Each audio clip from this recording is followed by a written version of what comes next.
Glória a Deus. Quero saudar os irmãos nesta noite com a graça e com a paz do nosso Senhor Jesus Cristo. Amém? Quem está feliz com Jesus, diga glória a Deus. Diga aleluia. É um motivo de muita alegria para mim, meus irmãos, estar junto com os irmãos, conhecendo mais uma congregação, este ministério abençoado, que é a nossa Igreja Evangélica Assembleia de Deus. Primeira vez, meus irmãos, que eu venho aqui na Bento Manuel, acompanho o trabalho, conheço através da rede social, e hoje, pela graça que nos alcança, pela misericórdia que se renova cada dia sobre as nossas vidas, Deus permitiu juntos estarmos para adorarmos e agradecermos ao nosso Deus, ao nosso Senhor e Salvador Jesus Cristo. Amém? Quero convidar os irmãos aqui que estão em pé e trouxeram a sua Bíblia, abrir comigo em nome de Jesus no Evangelho de Jesus Cristo, segundo escreveu São Marcos. Estaremos lendo, meus irmãos, o capítulo de número 6, versículo de número 45, amém? Marcos, capítulo de número 6, verso 45 em diante.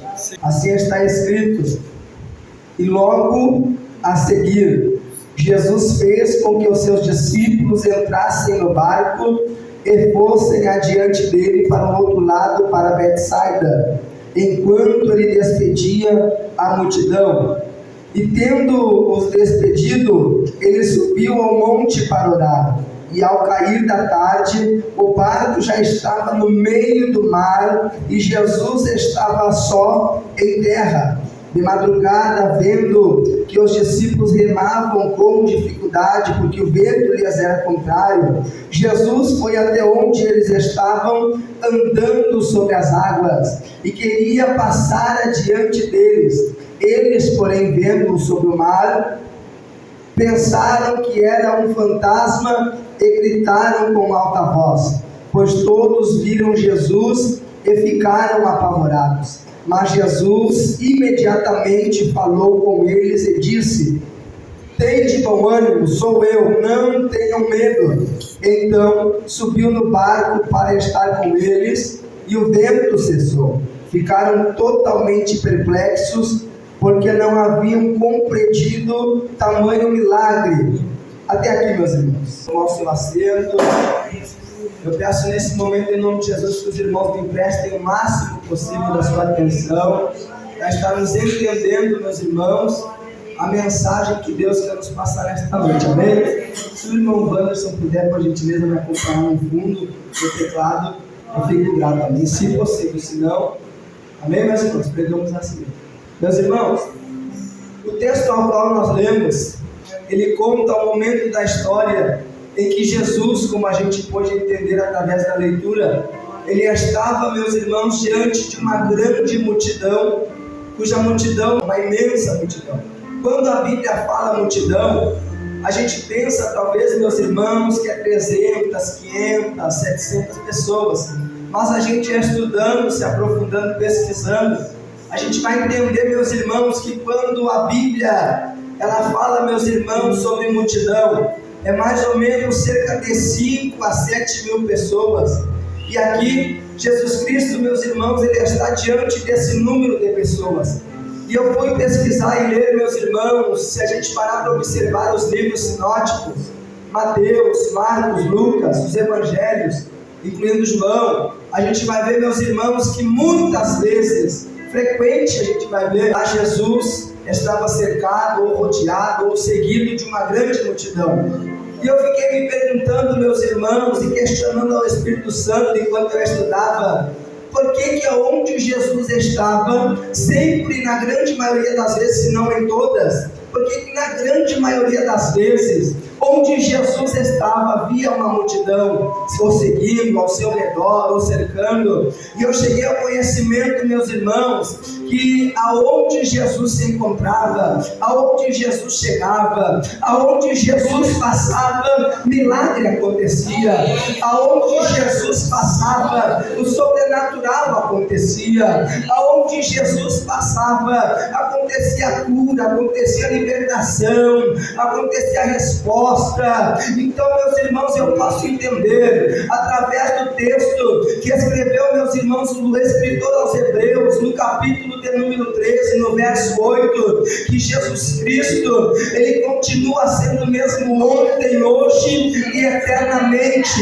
Então, partindo desse versículo, eu posso entender, meus irmãos, também que a Bíblia vai dizer que aonde estiverem 2 ou 3 reunidos no nome de Jesus, ali Ele estará. Felipe, eu entendi a primeira palavra de Deus para esta noite, e aqui eu já começo a pregar. Eu quero te dizer que o mesmo Jesus que lá atrás fez paralítico, fez coxo andar, o mesmo Jesus que fez cego enxergar, o mesmo Jesus que ressuscitou mortos, que andou sobre as águas, Ele está aqui nesta noite.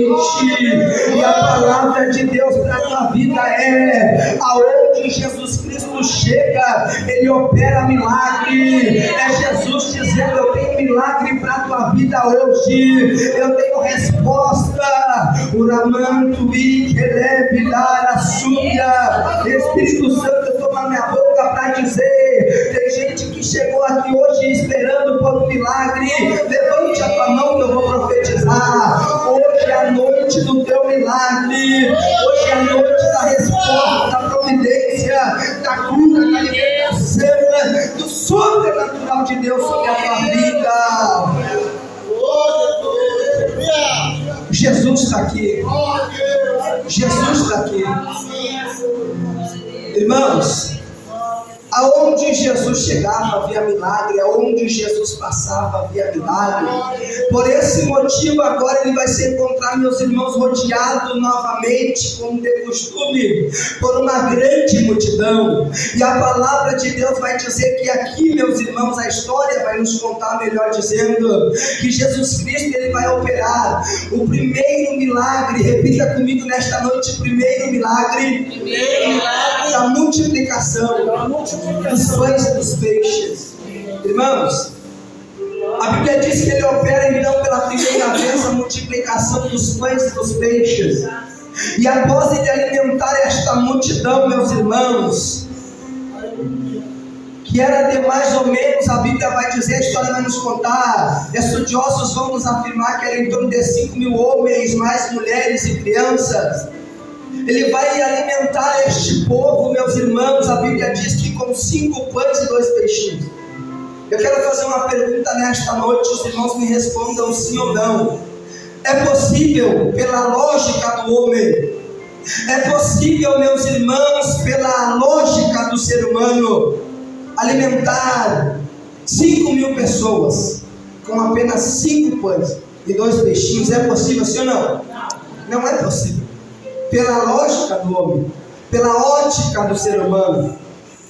Só que a palavra de Deus que eu venho pregar aqui hoje, ela é inerrante, ela não erra, ela é imutável, ela não muda. E ela vai nos dizer, meus irmãos, num texto que vai se encontrar no Evangelho do próprio Jesus Cristo, segundo escreveu o evangelista Lucas, capítulo de número 1, verso 37. Felipe, o que está escrito é só para quem tem mão para levantar nesta noite, que fé para receber. A Bíblia Sagrada vai dizer: porque para Deus nada é impossível. Eu sinto graça do céu para liberar esta palavra. Deus pega alguém agora aqui pela mão e diz o seguinte: eu sei que tu chegou aqui hoje pensando: ah, mas o médico falou que é impossível, ah, mas o homem determinou que vai ser assim, não tem mais jeito. Eu quero te dizer o seguinte: eu, Felipe Fernandes, não sei tu, mas eu tenho fé o suficiente para ficar para minha vida, tomar posse daquilo que a Bíblia diz, não do homem. Deus está dizendo: quem determina sobre a tua vida não é o ser humano, quem determina sobre a tua vida não é o médico, não é o juiz, não é o advogado, não é a sociedade. A última palavra é de Deus. É de Deus. Irmãos, a Bíblia Sagrada, ela vai dizer que após Jesus Cristo operar este milagre, Ele vai, meus irmãos, dizer para os seus discípulos: ó, agora eu vou despedir a multidão. Enquanto eu despeço a multidão, vocês subam no barco e vão em direção a Betsaida. Pode ir na frente, que em seguida eu vou e alcanço você. Ele vai dar uma ordem. Repita comigo em alto e bom som nesta noite: ordem. Ordem. Irmãos, ele vai dar uma ordem, vamos seguir. Só que os discípulos, eles estavam acostumados, meu amigo Paulo Link, a deitar com Jesus, a levantar com Jesus. Eles estavam acostumados a conviver 24 horas com o Mestre. A Bíblia diz que os discípulos eram tão apegados em Jesus, que eles comiam à mesa com o Mestre. Eles viam e contemplavam com seus olhos, meus irmãos, Jesus curar, Jesus operar. Eles passavam 24 horas, meus irmãos, com Jesus. Era costume isso para eles, era rotina para eles. Era algo que se tornou, meus irmãos, tão normal eles viver junto de Jesus. Só que agora Jesus vem, meus irmãos, olha para eles e diz: viu, hoje eu quero que vocês façam algo diferente, vão sem mim. Então tu imagina comigo, eles já estavam apegados ao Mestre, acostumados. E quando a gente está acostumado a fazer alguma coisa, é difícil a gente desapegar daquilo. É difícil, a gente não vai entender. Então imaginem comigo, Jesus Cristo dando uma ordem que eles não estavam acostumados, meus irmãos, e não estavam entendendo por quê. A história vai nos contar que esses discípulos, eles não vão aceitar esta ordem em primeiro momento. Eles vão olhar para Jesus e eles vão questionar. A Bíblia diz que Jesus vai ter, meus irmãos, que repetir a ordem, não, vai ter que insistir para eles irem. Eles vão olhar e dizer: mas mestre, como assim nós não vamos sem o Senhor? Como que a gente vai se a gente veio junto? Por que nós vamos ter que ir sozinhos? Eles não entenderam no primeiro momento, eles não quiseram obedecer em primeiro momento. Mas a ordem de Jesus era que eles fossem. E a Bíblia diz que depois de tanta insistência, mesmo eles não querendo obedecer, eles vão ter que obedecer, porque a ordem de Jesus vai prevalecer, eles vão ter que ir sem Jesus. E a palavra de Deus para a tua vida nesta noite é: a Bíblia Sagrada, meus irmãos, o sábio, o homem mais sábio da Bíblia Sagrada, Salomão, ele vai escrever, meus irmãos, em Provérbios, capítulo de número 19, no versículo 21, que muitos são os planos e os projetos do coração do homem. Irmãos, os planos, o desejo daqueles discípulos era que Jesus fosse com eles, mas Jesus não foi, porque a conclusão do versículo de Provérbios 19, 21 vai dizer: muitos são os planos do coração do homem, mas o que prevalecerá sobre a tua vida é o propósito de Deus. Eu vou repetir para te entender melhor e aumentar o nível do teu glória. Jesus está dizendo para alguém aqui: muitos são os teus planos, muitos são os teus desejos. Talvez tu pense: não, mas Senhor, eu quero assim, eu quero assado. Jesus está falando: não é o que tu quer, não é o que tu deseja, mas é o meu propósito que vai se cumprir sobre a tua vida. O que prevalece é o propósito de Deus. Muitas das vezes a gente não entende, a gente não quer aceitar, entender, a gente não quer obedecer o que Deus está mandando.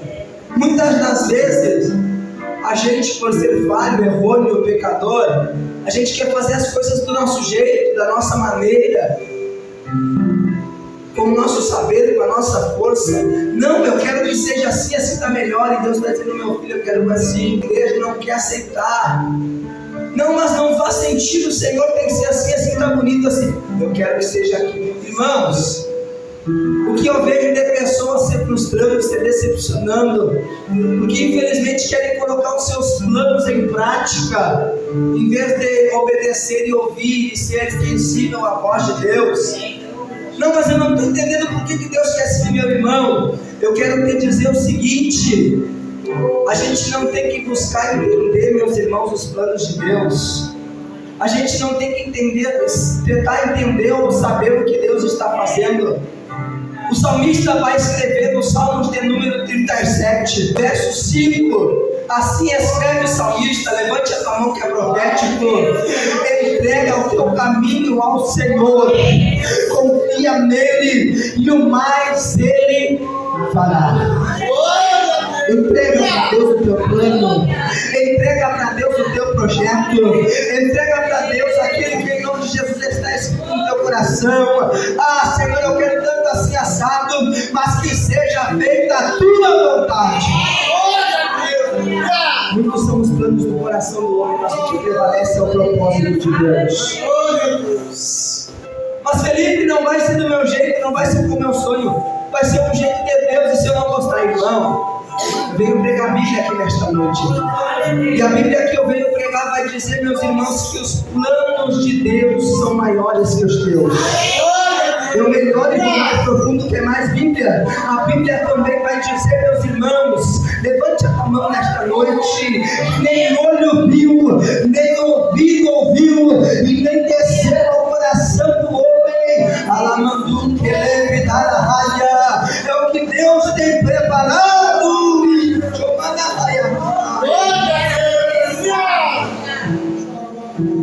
Irmãos,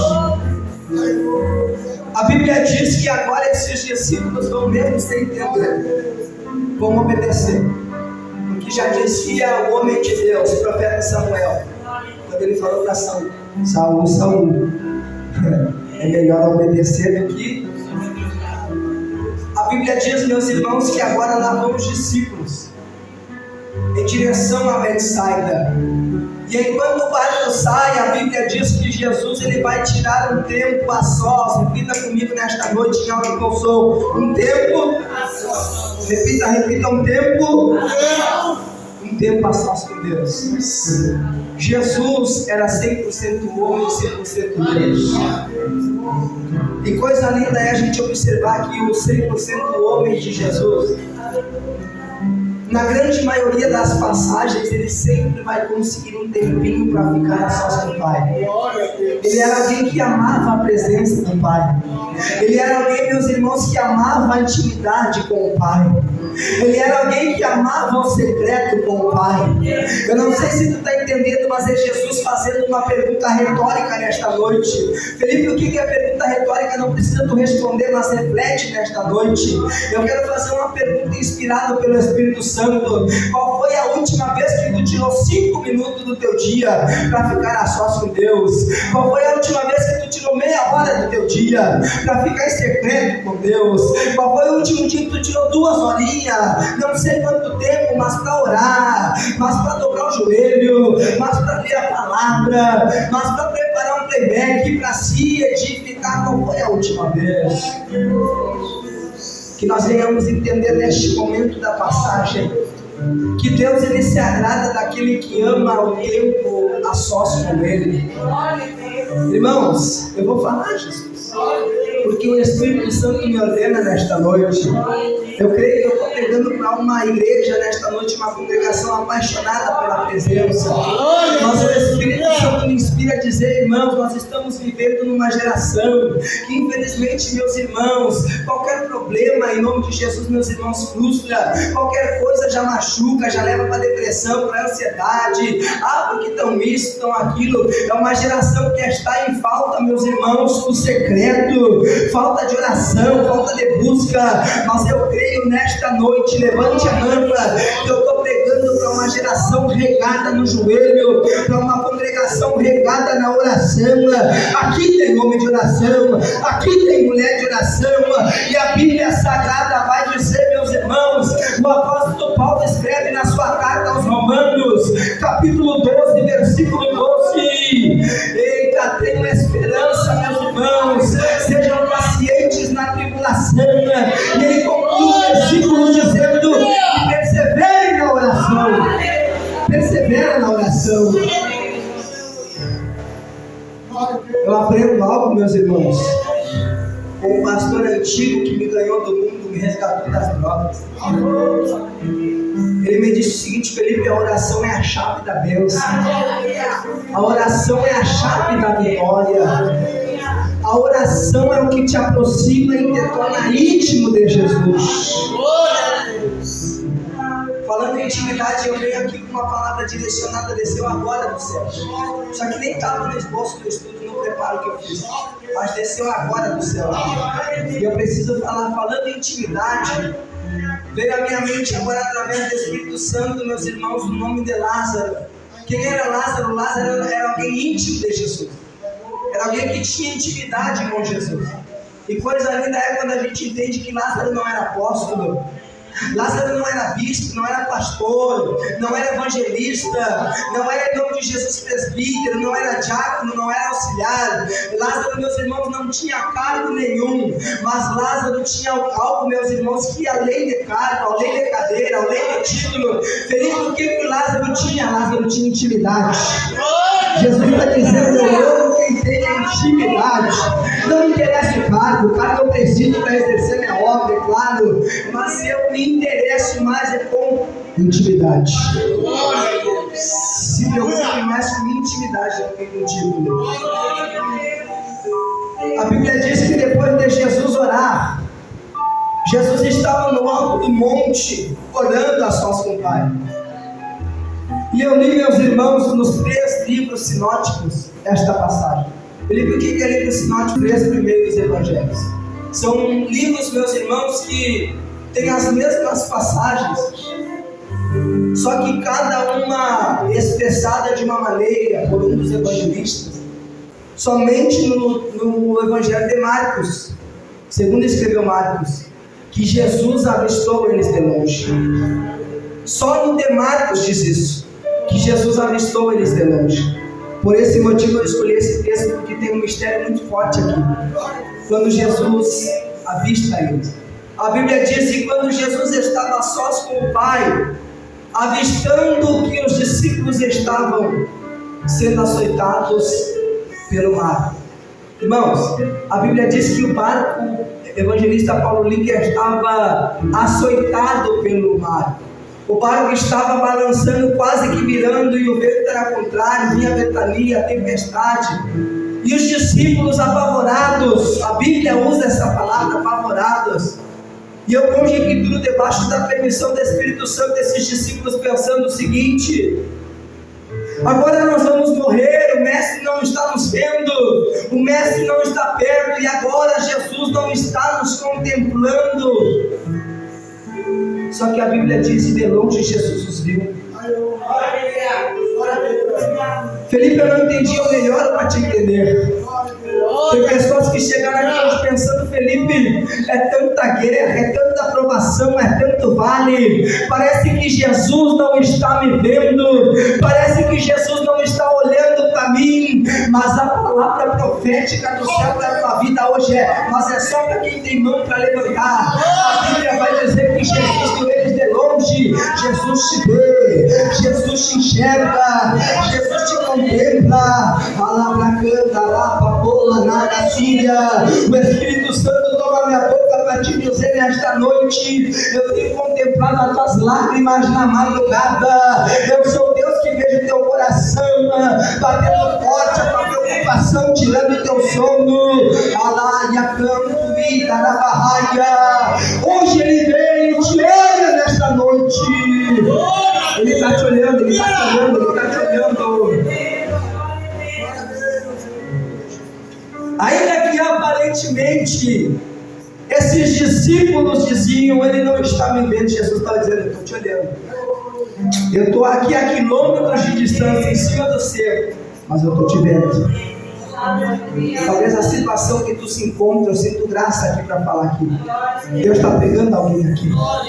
Talvez a situação que tu se encontra, tu pensa o seguinte: mas Felipe, quando eu oro parece que a minha oração não sai do teto, parece que o céu está de bronze. Felipe, parece que Deus me esqueceu, me virou as costas.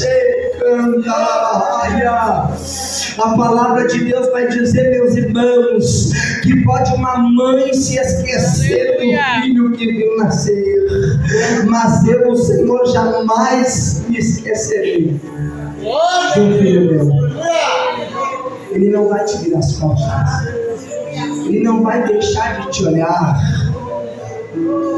Escute, a Bíblia Sagrada vai dizer, meus irmãos, que vendo Jesus que o barco estava açoitando, quase a virar, agora ele se aproxima andando por cima das águas. Presta atenção que tem mistério aqui, eu já estou concluindo. O problema para esses discípulos, o que estava causando medo nesses discípulos, era água. O que estava açoitando o barco desses discípulos, fazendo com que o barco quase virasse, era água. O problema era água. Só que olha a coisa linda que o texto vai dizer. Isso aqui é Bíblia, está escrito. Se está na Bíblia eu prego.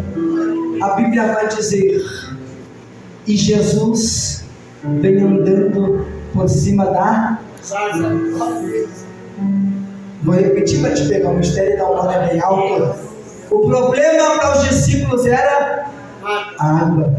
O que estava açoitando o barco dos discípulos de um lado ou de outro era água. E Jesus, de forma poderosa, gloriosa, triunfante, Ele veio andando, meus irmãos, por cima do que? Da água. Eu tenho uma palavra do céu ardendo no meu coração para eu liberar sobre a vida de quem tem fé nesta noite. Sabe esse problema que tem te afrontado? Sabe esse problema que tem te preocupado, tem te feito chorar, tem tirado o teu sono? Jesus está dizendo: eu estou te vendo, eu estou te contemplando, e na hora exata, na hora certa, o Senhor, ora canta, labalaga súria, eu chegarei andando por cima deste problema, eu vou chegar por cima desta enfermidade, eu vou chegar por cima em nome de Jesus desta crise financeira, eu vou chegar por cima em nome de Jesus deste problema familiar, porque eu sou Deus. Xarabanaga xandaraia. Irmãos, preste atenção nisso daqui. Olha o quão tremendo, profundo é este mistério. Jesus vem andando por cima do problema. Para quê, Felipe? Para mostrar que esse problema não é nada complicado. Para mostrar que este problema não é nada comparado ao poder daquele que todas as coisas pode. Jesus vem caminhando por cima do problema que era água, para mostrar que o teu problema está debaixo dos pés dele. É para dizer: meu filho, minha filha, este problema está na palma da minha mão. Subida na barraga. Escute, vou correr, já tem 10 minutos. A Bíblia diz, meus irmãos, que agora, quando Jesus se aproxima do barco, os discípulos vão começar a dizer: meu Deus, o que é aquilo? Aí vão dizer: não sei, é uma sombra, sei lá o que é. Um vai dizer: é um fantasma. E Jesus vai dizer: calma, calma, sou eu, tenho um bom ânimo. Jesus vai liberar uma palavra. Repita em alto e bom som nesta noite: Jesus. Jesus. Não, em alto e bom som como profeta, diga: Jesus. Jesus. Vai liberar uma palavra. Jesus vai dizer: sou eu. Calma aí. Irmãos, se Jesus falou, está falado. Se Jesus liberou a palavra, somente creia. Porque o próprio Jesus vai dizer para uma das irmãs de Lázaro: ei, mulher, já não te disse eu que se crer verás a glória de Deus? Creia na palavra liberada pelo Mestre. Se Jesus falou: ei, fica tranquilo que eu vou entrar com a cura, fica tranquilo que eu opero milagre, só creia. Creia. A palavra vem de quem? Daquele que pode todas as coisas. Então somente creia. Aquele que crê verás a glória de Deus.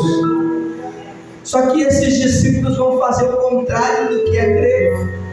A Bíblia diz que Pedro, ele vai olhar e vai dizer assim: ó, aê, Jesus, mestre, se verdadeiramente és tu, permita-me ir ter contigo sobre o mar. Ele vai duvidar, meus irmãos, de Jesus. Tem pessoas que vão no médico, o médico olha e diz assim: ó, infelizmente esta enfermidade é incurável. Tem gente que vai nos falar, meu filho, meu marido, o meu parente está preso, o senhor consegue liberar ele, conseguir a liberdade para ele? É impossível, é um caso muito grave, vai ter que puxar 20, 30 anos. Chega lá no fulano. Meu filho está na droga, o senhor ora pelo meu filho, será que ele consegue se libertar? Será que Jesus pode libertar? Aí o homem de Deus, o profeta, o dirigente, o pastor vai dizer, Deus vai liberar o seu filho. Só que aí a pessoa fica assim, o meu filho pode ser liberto, o pastor disse. Mas a sociedade diz que não, todo mundo diz que não. Fica coxando em dois pensamentos. Deus falou que pode operar um milagre, mas o juiz falou isso, o advogado falou aquilo. O pastor orou e disse que Deus vai curar, mas o médico disse que é impossível. Fica coxando em dois pensamentos. Irmãos, uma pergunta retórica, não precisa responder. Será que Deus age num coração, numa mente que é 50%, 50%? Não, Felipe me prova pela Bíblia, prova. A Bíblia vai dizer, meus irmãos, Deus, o próprio Deus Altíssimo, Criador dos céus e da terra, Ele vai dizer, buscar-me-eis e me achareis. Aí quando a pessoa lê a parteada do versículo, que é essa parte, buscar-me-eis e me achareis, a pessoa pensa, não, se eu buscar de qualquer maneira, eu vou achar, porque a Bíblia diz. Só que olha a conclusão do versículo, a parte B do versículo vai dizer, quando me buscares.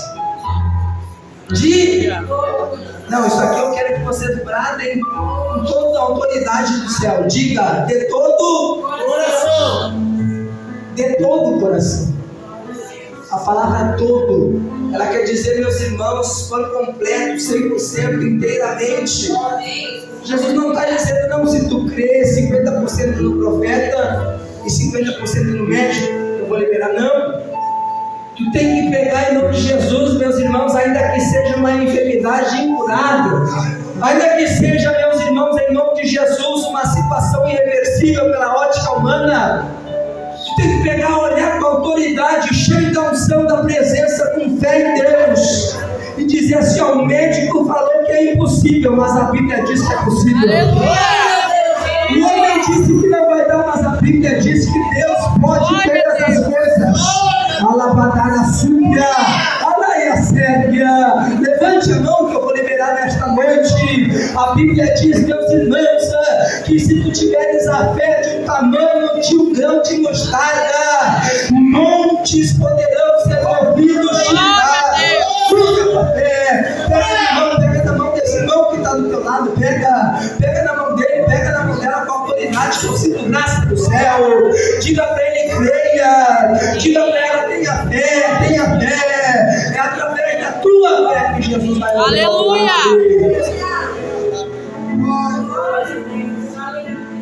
Irmãos, eu ouvi uma frase um dia, meu amigo Paulo, que diz o seguinte: o milagre que tu vai receber é na mesma proporção da tua fé. Eu vou de novo nesta noite. O teu milagre, a resposta para a tua oração, a tua cura, a tua libertação, o teu direcionamento, a tua confirmação, a tua bênção, eu não sei do que tu precisa, mas eu quero te dizer que o teu milagre, a tua providência, o agir de Deus na tua vida é na mesma proporção da tua fé. Agora a pergunta aqui é direta, a pergunta pega, Jesus pega alguém através desta pergunta aqui. Eu quero te perguntar, isso te preocupa ou te anima? Senhor, eu não tenho fé. Pedro não tinha fé, Tomé não tinha fé. Mas seja humilde nesta noite. Seja de coração, em nome de Jesus, humilde. Jesus Cristo, Ele ama. Ainda que tu tenha uma fezinha pequenininha, quase nada, mas Jesus, Ele se agrada daquele que é humilde. Meu amigo Paulo Lick, dobra o joelho, se humilha e diz assim: Senhor, eu tenho tanta pouca fé, Senhor, me perdoa, tenha misericórdia de mim, aumenta a minha fé, aumenta em nome de Jesus a minha fé, para que eu possa crer de todo meu. Peça, meu irmão, que Jesus aumenta a tua fé. Não é feio tu pedir para Deus um milagre. Feio é tu dizer, eu tenho fé, mas na mente às vezes, será que é verdade? Será que pode acontecer? Pedro estava duvidando. E Jesus, como ele é um homem, ele era na época 100% homem e 100% Deus, ele tinha amor, e ainda tem amor sobre nós, um amor incondicional, uma misericórdia que se renova a cada dia sobre as nossas vidas, uma graça que nos alcança. Ele vai olhar amorosamente, misericordiamente, meus irmãos, para Pedro. Ele vai dizer: Pedro, ainda que tu tenha pouca fé, vem, anda sobre as águas. A Bíblia vai dizer, eu estou concluindo, que Pedro ele sai da água, ele sai do barco, melhor dizendo, para a água. E eu fico conjecturando debaixo da permissão do Espírito Santo. Pedro tirando o pé do barco, ele pisa e vai ver que a água está firme, milagrosamente, porque Jesus operou o milagre. Eu fico imaginando Pedro dar um passo, eu fico imaginando Pedro dando o segundo passo, eu fico imaginando Pedro dando o terceiro passo, andando sobre as águas. Eu tenho uma pergunta aqui: as ondas estavam ali, sim ou não? Eu vou perguntar de novo, responde bem alto para mim. Jesus estava ali, sim ou não? Sim. Jesus estava presente. As águas continuaram agitadas, as ondas continuaram ali, sim ou não? Sim. Mas aí você pergunta, tá, mas se Jesus estava ali, por que o problema continua ali? Eu quero te dizer o seguinte: não é porque tu tem a presença de Deus na tua vida, não é porque tu tem uma vida em santidade, uma vida no centro da vontade de Deus, uma vida correta, uma vida em nome de Jesus, assim como Davi, segundo o coração de Deus, que tu não vai ter problema, que tu não vai ter guerra, que tu não vai ter luta, que tu não vai ter provação. Jesus pode estar na tua vida, mas ele não te isenta de ter problema. Felipe me prova pela Bíblia, prova, o próprio Jesus Cristo vai nos deixar escrito: no mundo tereis aflições. Ele não prometeu que a presença dele isentaria os problemas. Ele não disse que o fato de tu ser alguém agradável a Deus não permitiria tu ter enfermidade, ter guerra. Mas olha a coisa linda, a maneira que Jesus ele termina o versículo: no mundo tereis aflições, mas tende bom ânimo. Aleluia! Mas alegra-te, te anima, porque eu, Jesus, venci o mundo. E ele quer nos dizer o seguinte: se tu estiver em mim e eu estiver em ti, tu também vencerás. Glória a Deus! Pedro estava no meio do problema, Jesus estava com ele. Enquanto ele estava ali, meus irmãos, com os olhos focados em Jesus, estava com problema, mas estava andando por cima do problema. Estava com problema, mas estava adorando. Assim é o cristão genuíno que adora Jesus Cristo. Assim é o crente que tem os olhos focados em Jesus. Está com problema em casa, está com problema em nome de Jesus nas finanças, está enfermo, está com problema não sei aonde, está desempregado, está sem o gás, está sem nada, mas está na igreja adorando, mas está dando glória, está dando aleluia, está marchando, porque Jesus pega e faz cantar mesmo no problema. Levante a tua mão nesta noite. Jesus está dizendo o seguinte: não tem problema, Pedro, as águas podem estar aí, o problema pode estar aí, mas fica os teus olhos e foca em mim, que eu te farei andar por cima deste problema. Eu te farei marchar por palavra. Aleluia! A Bíblia diz, e aqui eu acabo, encerro, que Pedro vai tirar os olhos de Jesus porque o vento vai soprar. E quando o crente tira os olhos de Jesus e começa a olhar para o problema, para a enfermidade, para a falta de dinheiro, para tudo que tem acontecido nas suas vidas, ele começa a afundar nos problemas. Quando ele começa a dar ênfase mais para o problema do que para a presença de Jesus. A Bíblia diz que quando ele tira os olhos de Jesus, ele olha para o vento que soprou forte. A palavra de Deus vai dizer, o texto vai nos relatar, e Pedro começou a afundar. Eu não entendi, mas todos os livros dizem a mesma coisa. Pedro começou a afundar. Por que a Bíblia não diz que Pedro afundou? Olha o mistério. Porque quando Pedro começa a afundar, Jesus se aproxima e estende a mão e diz: vem, Pedro, e salva Pedro. Sabe o que Jesus está querendo dizer para mim aqui? A luta pode até começar a te machucar, a prova pode até iniciar, em nome de Jesus, talvez uma frustração, uma decepção, pode até tentar te matar, tentar matar tua chamada, o teu ministério, pode até tentar te afundar, mas eu quero, em nome de Jesus, ser boca de Deus para a tua vida aqui. Deixa eu ser profeta, levante a mão que eu quero profetizar. Eu quero dizer que no momento que esta guerra for acabar contigo, quando ela for terminar contigo, no momento exato, o mestre chega e diz: vem, Pedro, porque esta luta não é para a morte, esta luta não vai te matar, Jesus não vai deixar te afundar. E Pedro começou a afundar, pode até começar a te machucar, mas não é para te matar, porque no momento exato Jesus chega e te salva. Eu te salvo, eu te salvo. Te coloca de pé nesta noite em nome de Jesus.